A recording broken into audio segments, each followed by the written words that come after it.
Webcam starts in 3, 2, 1.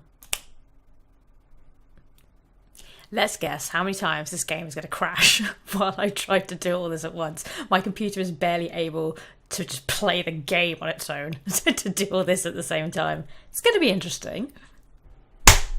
I broke it.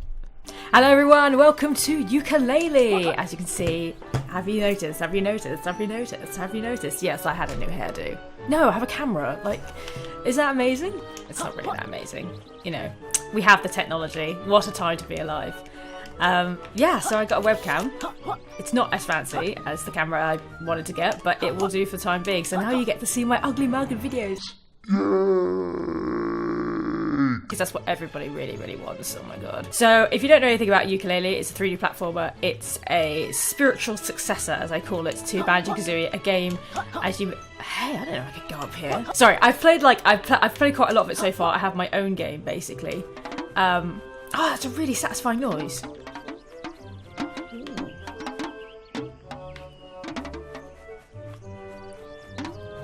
Excuse me while I just play with these for about 40 minutes. Yeah, it's a spiritual successor to Banjo-Kazooie. As you all know, I love that game so much. Played a bit of it on my channel before. I actually backed this game on Kickstarter because I just was like, yes, we need more. And if you don't know, obviously, it's made by people who worked at Rare during the time of Banjo-Kazooie, and a lot of people who worked on Banjo-Kazooie, they wanted to make a sequel because Banjo-Kazooie Nuts and Bolts was a terrible, terrible game. And obviously they couldn't use the trademark characters, so they've basically made... Well, they've made a rip-off, basically. But, like, they can. That's what they can do. I think one of the reasons I really like it so much, just that whole concept is, you know, copyright is fantastic. It is a good thing. It's a good thing to have IPs and, you know, protect, you know, those ideas. But sometimes it can go the wrong way, and, you know, things like this happen where people who clearly made a game they absolutely loved making, they loved the characters, they loved, you know, it was a passion for them. And now they're unable to get access to it, and that really sucks. And I think that's really sad, because corporations buy them out. Not saying that in itself is a bad thing, it's just really unfortunate. So to see them come back and, you know, able to kind of work around it and make something that is new but also reminiscent is really fantastic. It kind of reminds me of some of the stuff that's going on at the minute with, you know, Ron Gilbert trying to buy back the rights to Monkey Island from Disney and stuff, and you know, I like it. I think sometimes, like, the creators should have, like, their own right to their stuff, you know, but, you know, there's a lot of legality in there. But regardless, they've made Yooka-Laylee. I mean, look at this game. It is so pretty. It is such a good looking game. And there's some really fun new ideas in it. It's, you know, it still has loads of things that are very reminiscent of the original Banjo-Kazooie, but they've got loads of new features in it as well. I absolutely love his design of, like, being half in trousers. I think that's amazing. I've actually got to a really frustrating part in my game, so I'm just like, oh. So I think I sat down to try and play it the other night thinking, yeah, nice relaxing game, playing a bit of Yooka-Laylee. I think I'm trying to beat Breeze Block. The bosses in this are actually quite hard. Well, they're very frustrating, and I just cannot beat that guy. I had a little bit of a tantrum the other night about it, and ended up having to just turn the game off and walk away. I thought, no, I need to go have a cup of tea and chill out. So obviously, instead of notes in this game, we've got quills. It's all kind of literature based, obviously, because capital B is stealing all the books of the world. And instead of jigsaw pieces, you have pages, because you open, well, they're called tomes, but, you know, big books. Butterflies. Butterflies, very reminiscent of Spyro, I found, because obviously you have, what's his name? Sparks, the dragonfly, who eats butterflies to regain your health in Spyro. So I thought that was interesting that they went again for butterflies.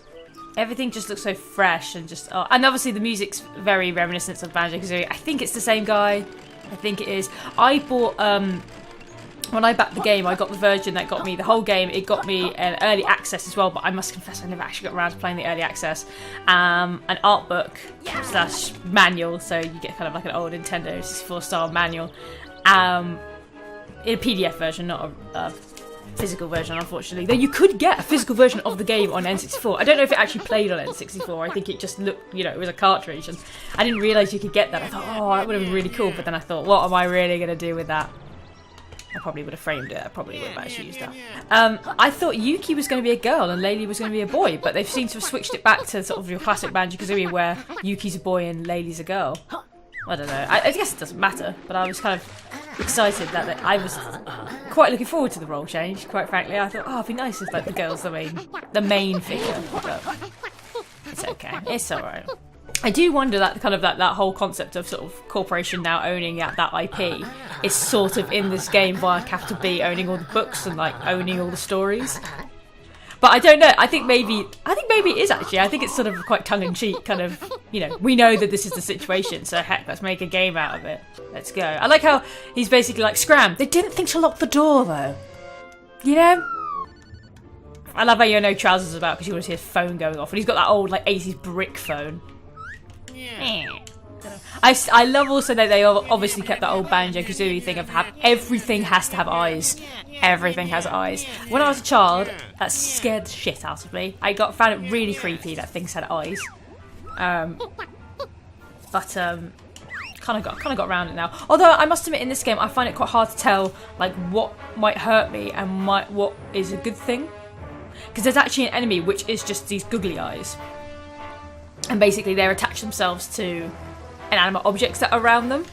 And it's taken me... I found them quite hard to defeat initially because I couldn't quite figure out what the best tactic for them was. But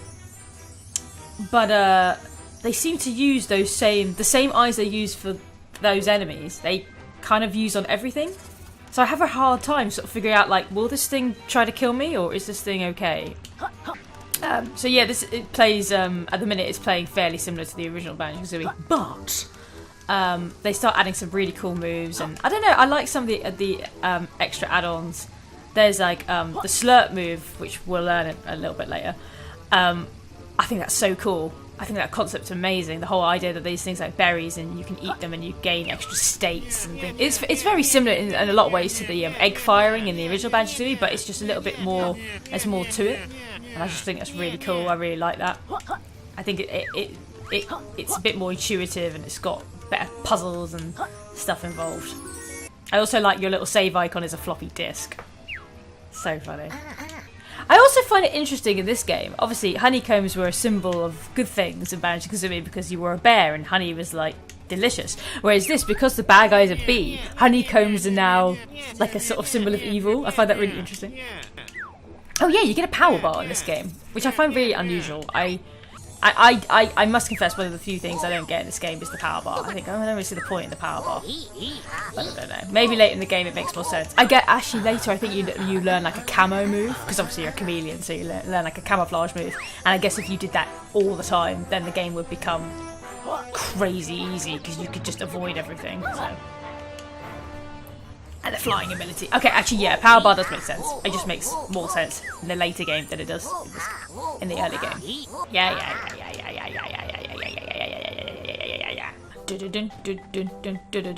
So I've heard people make a sort of small complaint that the worlds in this game are too big, believe it or not. I think there's a ghost down here. Way, Ghostwriter!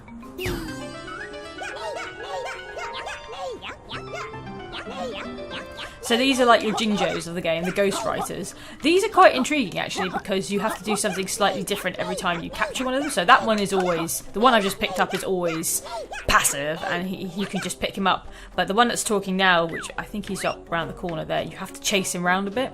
And then there's another one you've got to feed, and then there's one you've got to use what's just sonar power, which we learned a bit to find, and then there's one you gotta fight, and I find him really fucking annoying to fight.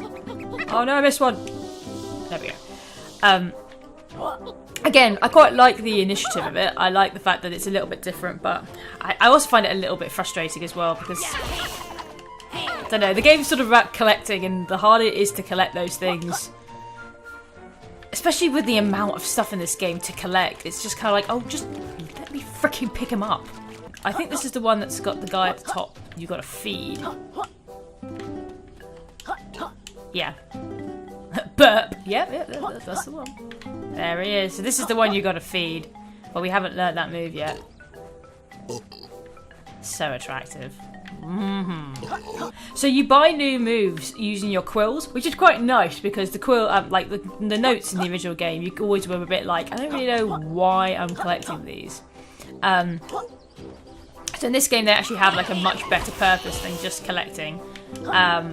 They actually, you know, they are used as currency to purchase new moves. So they have kind of a goal here. That's the thing. The Ghost Writers don't really have a goal. They're just sort of there because they obviously thought, well, we had Jinjos in the original game. We have to have something similar.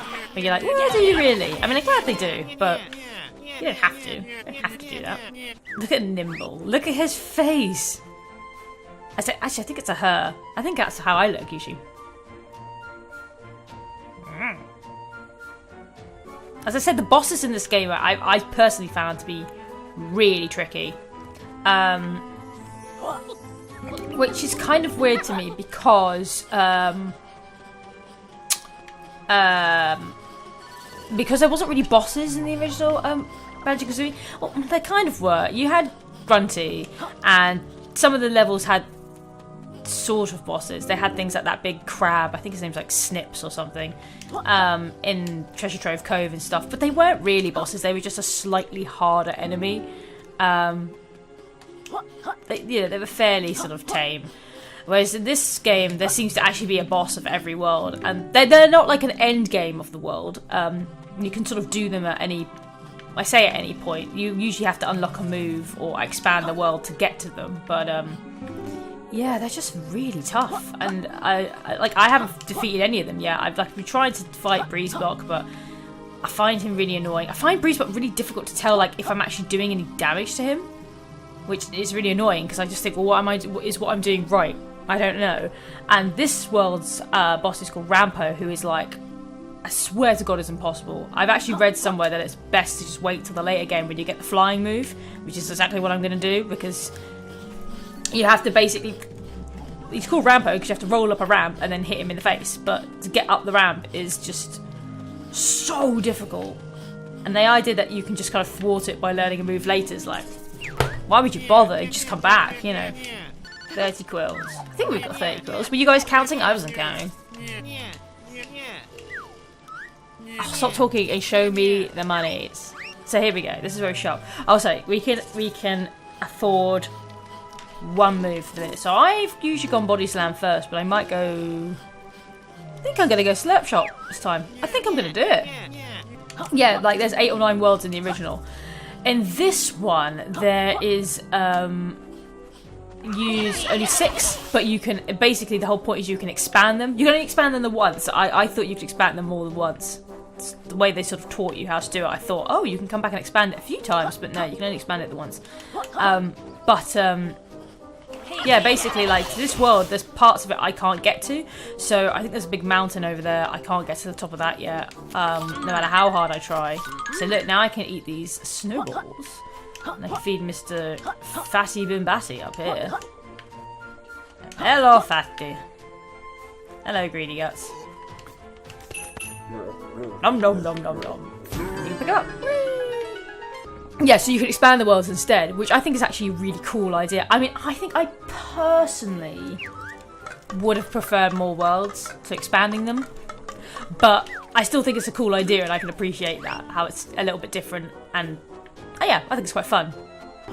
So for example, I'll give you an example of the world expansion. If you come up here, you see it doesn't lead anywhere. You're just like, oh, what the heck? It's a dead end.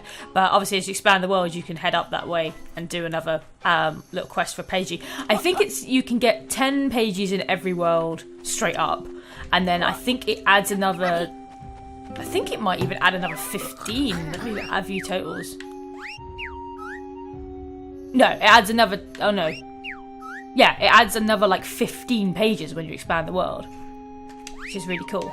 I think actually the base world probably can give you more pages if you know extra moves. So I think it's sort of a little bit, there's a bit of a blurred line between that, exactly what, you know, how much the world gives you. But yeah, generally speaking, it's a cool idea. I like it. I think it's quite innovative. Yes. I'm gonna set them on fire. Right, so you can do this just by attacking them, which is what I did. He just like slid out of there like he was on a Segway, like. But I'm gonna do it this way.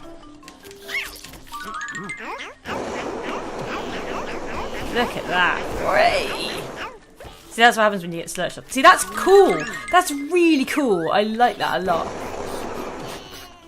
Give me my pagey. Give me the pagey. There's a lot of characters in this game.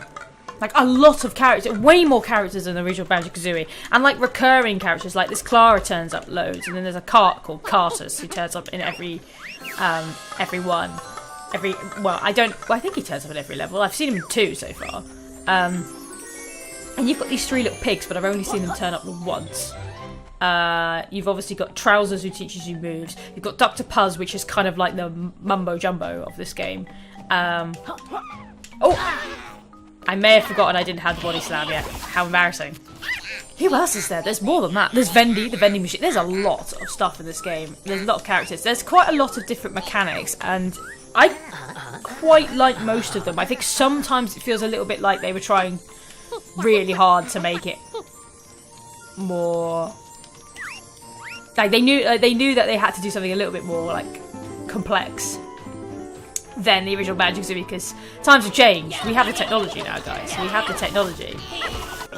Yeah, I think they thought like, well, like, we can't keep it as simple and as stripped back as we did Banjo-Kazooie because times have changed and people expect more. But I think sometimes it just feels a little bit like they've maybe tried a little too hard, or at least they try to jam so much in that it feels a bit overwhelming. And like Vendy and the tonics, I don't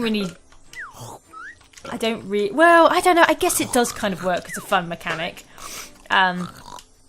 It does help you out a lot, but there's some of it's a bit shit. So for example, I'm playing the second level at the minute, and there's a point where I'm trying to get one of the ghostwriters, and I'm also trying to get the molecule. The molecule is what you need to give. They're like mumbo tokens in a way. There's one in every level, and you need to pick it up and give it to Dr. Puzz so you can change, get turned into something else. See, this is one of the ghosts, but I don't have the sonar ability to pick it up yet. Yeah, it's quite cute. But basically how to get it is it's behind sort of rocks that I need to blow up. So I need to eat these berries that are like grenades, and then I need to race over to it and open it up. The problem is that I've tried it several times. There's just no way it's happening. So I looked up and saw that there's a tonic that you can get, which is it makes your states last longer when you eat berries and stuff. I thought, oh brilliant, if I get that should be able to help me. But I can't unlock it till I've found 15 ghostwriters. Considering one of the ghostwriters is one, think of it, that's 5 in every level. I have to basically find 3 levels worth of ghostwriters before I can unlock that. And one of the things I'm trying to get, I need this tonic for, is to find a ghostwriter. So it's just like, for God's sake, that's just ridiculous. I don't understand how you're meant to do this. So, in that sense, I find it really a bit pointless. Sometimes it can be good. Sometimes you can, one of the tonics gives you an extra life, and an extra butterfly for your health measure. One makes you roll for longer. I can sort of appreciate it, but things like that just annoyed me. I was just like, that doesn't help. I find this quite interesting in this game, how much you can jump on. If you think back to the original Banjo-Kazooie and a lot of old platformers, there's a certain sort of invisible wall around a lot of things. In this game, they don't seem to implement that at all, and you can just jump on these rocks. And yeah, see, there's even quills up here, so they're even encouraging you to sort of explore and look around and find other ways of getting to the place you need to get to, which I found really interesting. I like that a lot. I think that's really cool.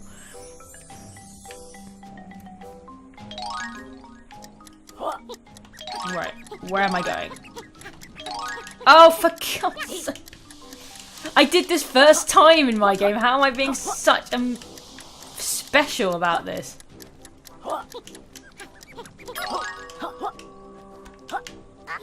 Oh, we better go get... Oh yeah, this is Dr. Puzz. She's a really weird character. Like, a lot of the characters in this game, I sort of look at and think, oh, that kind of makes sense. Well, I don't know, Nimble doesn't make sense. Why is there a cloud that's... Oh, I think it's because of the joke that it's cloud-based racing. Ha! But this character's so weird. She's got a freaking octopus beard. I also like the fact she managed to find a jacket that had 4 armholes. That's... She clearly knows where to shop. Inkling, get it? Huh. Oh yes, that's the other thing in this game I don't really get the point of. The retro Rex and his arcade games. I don't like that. I don't know. That's one of the things in this game where I'm just like, no, I don't like this. I think it's pointless. I feel like it's kind of a cheap way out of giving you an interesting way to get pages. Because you get 2 off him. You get 1 if you play his game once and beat the game. And then if you beat his high score, you get another one. And to me, I feel like it's a bit of a cop-out. I think it's time for us to buy another move. What do you guys think? Yeah, because I want the slammy thing so we can deal with this guy. I don't know how you're meant to defeat these guys, because I think you are meant to do it. Because one of the tonics says if you... I think it's... I can't remember which tonic it is, but one of the tonics, it's like, defeat 15 inept, because these things are called inept enemies. And you unlock this tonic, but I have no idea how you're meant to beat them. I can only assume it's with when you get the camo ability. That's all I can think, which I haven't got yet in my game.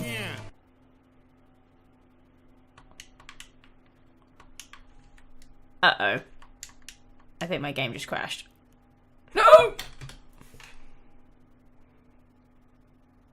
No! I haven't really been keeping up with the number of pages I need for everything in my game because I'm such a fucking baller. I just kept getting fucking drowning in pages, like dollar bill.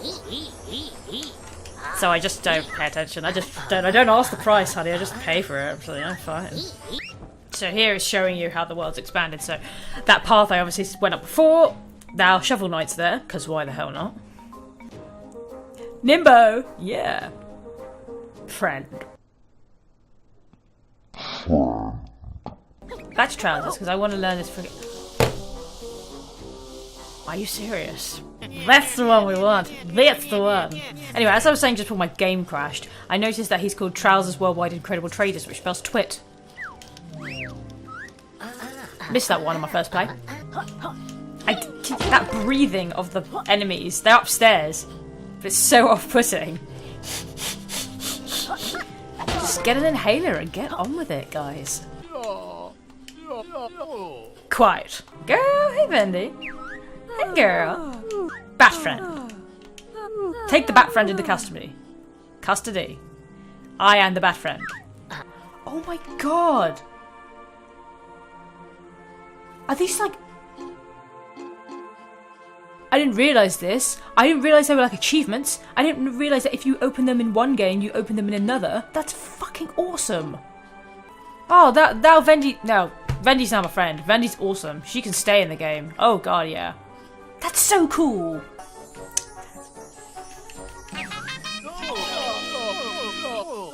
Yes. Yes. Look at this guy in his little hat. Fucking line manager there. I find this character's lips really weird. I just don't know why. I feel like because he's a pig, the whole jaw should kind of sit together, but it doesn't. He's got like a lip that pokes out, then a chin, and I find that really bizarre looking. I feel oddly similar. I think there's another one. I think we're about to meet like a girl one, and her snout doesn't connect to her lips the way a pig's does, and that really freaks me out too. I'm just like, the snout and the lips are not separate on a pig. They come as one. That's why it's a snout. I don't think you can see it from here, but when she starts talking you will. Yeah, look. What the hell is that? That's not how a pig snout works. I like her eyelashes though.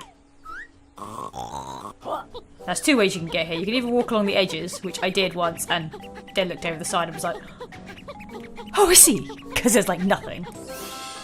Yeah. I think the rest of the crates in here have quills in, I think. What did I tell you? So alright guys, that's it for today. I'm going to leave it there before my game crashes again. I might make another video, depending on how far I get in this game. Like I said, I'm playing it in my own time. It's getting a little frustrating in a minute, but I'm sure I'll beat it because I'm really enjoying it. Really stunning game, really excellent, really fun to play. So yeah, I hope to make a few more videos on it. Yeah, just leave a comment, leave a like, subscribe if you want to see more, and we'll go on an adventure together. Take care guys, bye bye.